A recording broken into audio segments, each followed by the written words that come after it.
ඔයාලා පාඩම් කරනවා. නිකම්ම කියවලා එක්සෑම් එකට ගිහින් පේපර් එක බලද්දි බ්‍රේන් එක බ්ලැන්ක් වෙලා හිටියද? එහෙනම් කම්මැලි වෙන්න එපා. අද මම කියලා දෙන්නේ මතක ශක්තිය වැඩි කරගන්න සුපර් ටිප්ස් 10ක්. හෙලෝ යාළුවනේ. අද අපි කතා කරන්න යන්නේ පාඩම් කරනකොට ඒවා හොඳට මතක තියාගන්න ප්‍රොබ්ලම් මෙතඩ් ගැන. මේවට විද්‍යාව එක්ස්පෙරිමන්ට්ස් තියෙනවා. පාර්ටිසිපර් එක්ස්පීරියන්ස් තියෙනවා. වීඩියෝ එක අවසාන වෙනකම් බලන්න. මොකද අවසාන ටිප්ස් එක ඔයාලට මිස් කරගන්න එපා.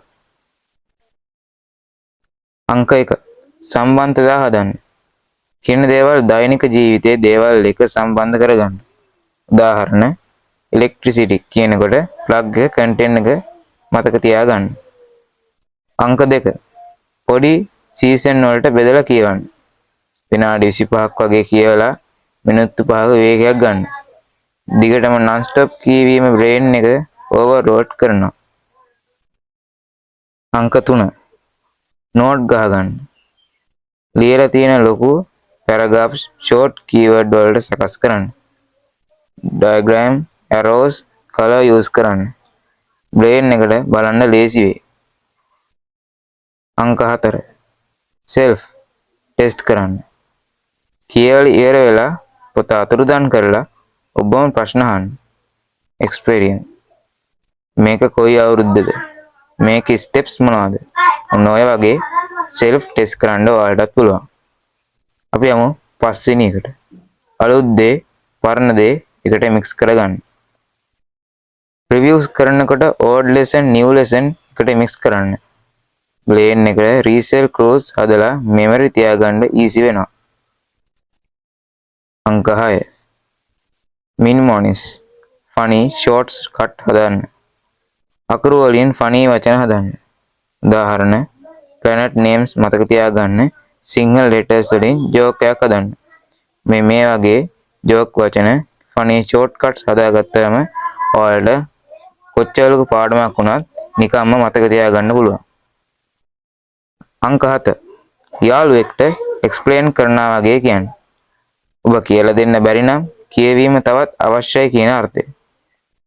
එක්ස්ප්ලেইন කරනකොට බ්‍රේන් එකේ කන්සන්ට්‍රේෂන් වැඩි වෙනවා. ඒ කියන්නේ හරියට ටීචර් කෙනෙක් වගේ. ඔයාලා යාළුවෙක්ට කියලා හිතලා උගන්වන්න. එතකොට ඔයා උගන්වනකොට ඒ අවශ්‍ය කරුණු ඔයාලට හොඳින් මතක තියාගන්න පුළුවන්.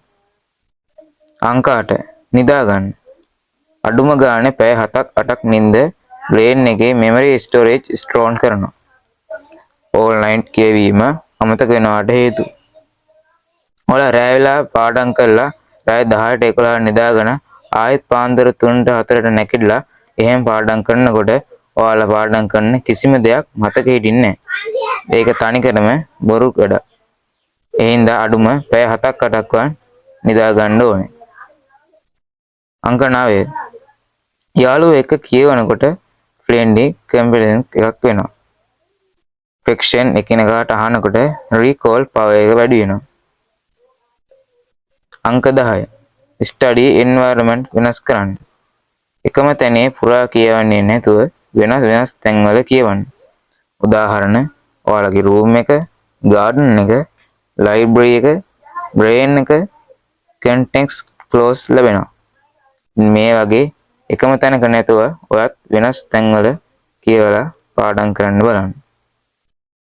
හරි යාළුවනේ මේක තමයි මතක තියාගන්න හොඳම ටිප්ස් 10. ඔයාලා මේ අතරින් හොඳම ටිප්ස් එක මොකක්ද කියලා කමෙන්ට් එකෙන් කියන්න. වීඩියෝ එක යූස්ෆුල් කියලා හිතනවා නම් ලයික් එකක් දාන්න, ෂෙයා කරන්න, සබ්ස්ක්‍රයිබ් කරන්න අමතක කරන්න එපා. අපි නෙක්ස්ට් වීඩියෝ එකෙන් හමු වෙනකම් ඔයාලම සුබ දවසක්.